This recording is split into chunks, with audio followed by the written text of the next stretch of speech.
Let's talk about interprovincial trade barriers. Let's talk about, well, first, actually, let's talk about the premiers and all of the huffing and puffing that we saw in the last 72 hours. It's all kind of falling apart. So, we have an election here in Ontario.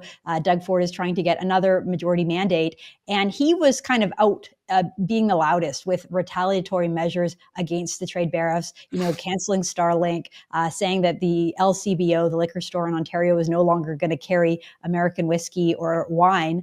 And then, of course, he had to undo all of that after things changed yesterday afternoon.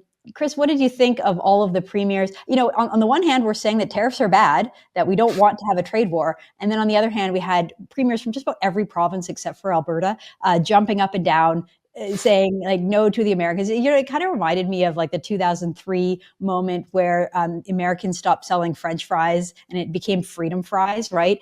And at the time, I just remember thinking it was so cheesy and so silly. It was all because France refused to join the coalition to go and take part in the invasion of Iraq, which turned out to be a disaster. But at the time, it was freedom fries. And I think Canadians used to kind of like laugh and mock that idea that the Americans were so, down this rabbit hole of patriotism that they would, take products off the shelf. And yet, I saw Canada's premiers doing that over the last couple of days. So what did you make of all that? So just at a human level, I understand where somebody comes along and they punch you in the nose. You don't want to turtle, right? You don't want to skate off the ice. You want to throw the gloves down too, man. That's a normal, I think, human response, especially if you feel like you're defending your people. But to Franco's point all the time, it gets back down to the facts and the data here. And that if we start throwing punches too, we're going to get tied up in each other's sweaters and we're going to wind up punching ourselves, right? Mm-hmm. So you don't want to wind up with constant tit for tat retaliatory tariffs because all they are trade taxes, and it is going to make our pain even worse. But on a human level, I understand, especially if you have to be seen as doing something. I do think that Premier Smith's approach was much more an effective way of doing something, and that is going right into the lion's den. I think she has her own microphone now at Fox News Network. Like, she was on there all the time. She was meeting them where they are. She was speaking their language. She was talking about deals. She was talking about money, talking about energy, talking about security. Right? This idea of kind of Fortress America. Hey, don't you want to have this great two-way street when it comes to energy? I will point out, you know what it's like sometimes where you have visitors come into your town and you're showing them around and you start noticing things yourself for the first time, or it's that much more stark. Hearing it repeated over and over again on a major news network that Canada does not have a big east-west pipeline for our own energy, from the Pacific to the Atlantic, was crazy when you think about it. It was almost like one of those things where somebody overhears you saying it. You're like, wait, that is kind of strange. So I think Smith's approach was very effective. She withstood a lot of criticism coming from the East. And again, it's in order to save us all huge economic pain, because the idea of having a retaliatory 25% tariff on our energy would have been disastrous for Albertans.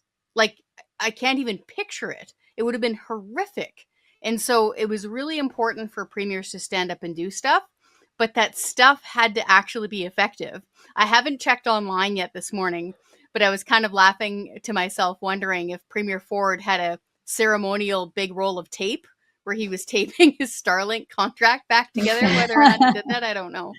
Yeah, I definitely saw a meme of that, of him trying to tape it all back together.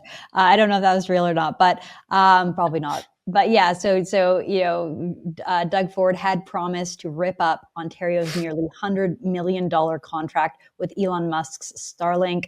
Elon Musk, who's hilarious, just quote tweeted it and said, "Oh well," because when you're worth hundreds of billions of dollars, a measly contract like that doesn't help. And actually, Starlink is probably a better service for Ontarians in rural areas to get internet, much cheaper than the alternative. So again, these reactionary things are not usually that helpful. Well, that was sort of what I saw as the negative response in terms of all of this.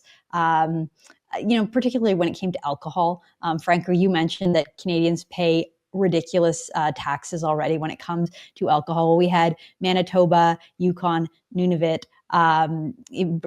all in variations, pulling American alcohol from their shelves, only to go and restock it again yesterday afternoon. I know out in British Columbia, Premier Eby said that they were going to ban alcohol from red states. So don't punish California for the ills of Donald Trump, I guess. What's your take on all this? Well, my take is that I really am worried that the response to these potential tariffs might do even more damage to Canadians. Yep. And just ask yourself, do you think that Trudeau's response, or maybe one of the other premiers, right, if they retaliate, do you think that's going to make things better, or do you think that's going to make things worse? What do you think the governments in the United States are going to do in response? Right? Ask yourself that question. Now, we've mentioned many different times, I'm seeing it in the chat, that people understand that tariffs are just taxes, and they especially harm the poorest and middle-class Canadians by making things more expensive. So I think the question is, and to Chris's point, I understand that when somebody takes action against you, you want to fight back. But again, the best way for Canada to actually fight back is to make Canada's economy the most competitive ever. Now, I read Daniel Smith's post in the National Post that I think was published on Sunday or Monday, and she mentioned that, hey, folks, if we want to actually push back, then we should make Canada's economy more competitive. And all that starts with doing away with the massive regulatory burden that makes it nearly impossible to build anything in Canada, right? Since 2015, folks, $670 billion of natural resource projects have been stalled or canceled. We know about the carbon tax, the second carbon tax buried in fuel regulations that will also harm our economy to the tune of billions of dollars. The rejection of the Northern Gateway pipeline, moving the regulatory goalposts on the Energy East pipeline, right? The unconstitutional Bill C-69, the No More Pipelines Act, the discriminatory tanker ban on Canada's West Coast. The story goes on and on and on. And I don't know if tariffs are going to come back in a month, but regardless, we have to take this serious. And that means unshackling us from the control of our government in Ottawa and the massive overstepping governments in all the provinces. There's just so much irony. There's layer and layer and layer upon irony upon the situation, because Justin Trudeau got us into this mess in so many different meanings of the word, right? He neglected the border. He allowed drugs. He legalized drugs and paid fentanyl dens, essentially drug dens, to give Canadians deadly drugs. He, opened up the border, never took seriously the holes in the border, places like Roxham Road, basically said to the world's migrants and refugees, come to Canada, we'll welcome you. So the border's on Justin Trudeau. His adversarial relationship with Donald Trump, and just painting himself in the public mind as the anti-Trump, and taking every opportunity, him and his cabinet, to undermine and slap Trump around. That's all coming back to us. But then even when it came to the idea that we might not be able to trade with the United States in the same way that we used to, and to your point, Chris, we don't even have a pipeline thanks to Justin Trudeau's anti-development and anti-energy policy. So one of the good things that Pierre Poilievre did was put out the call for interprovincial trade. He put out a very snazzy mini documentary yesterday. Poilievre's team does video so well, so effective. And so I'll play just a clip. This is Pierre Poilievre's video highlighting the need to truly liberate trade within our own country. It is reckless to remain so helplessly dependent on just one export market, the United States. Canada must also look to sell to other countries, and I've found just the one. There's only one problem. This country imposes massive trade barriers on us that cost about $5,100 per person. So which country is it that we should be pursuing as our new top trading partner? Switzerland? France? No. Our new top trading partner will be Canada. Very, very effective, very funny. PR doing what he does best there. Well, it's almost interesting because when it came to the tariffs, there was a weird consensus where everybody even reluctantly, Danielle Smith at the end said we have to go with the retaliatory tariffs. And then now when it comes to the idea of opening up interprovincial trade, there also seems to be a bit of a consensus. We had Anita Anand also advocating for removing interprovincial barriers, saying it's fundamentally important. Let's play that clip. The issue relating to internal trade, reducing barriers inside our own country to trade and commerce is fundamentally important, especially at this time. And the Prime Minister has charged me with that responsibility as Minister of Internal Trade.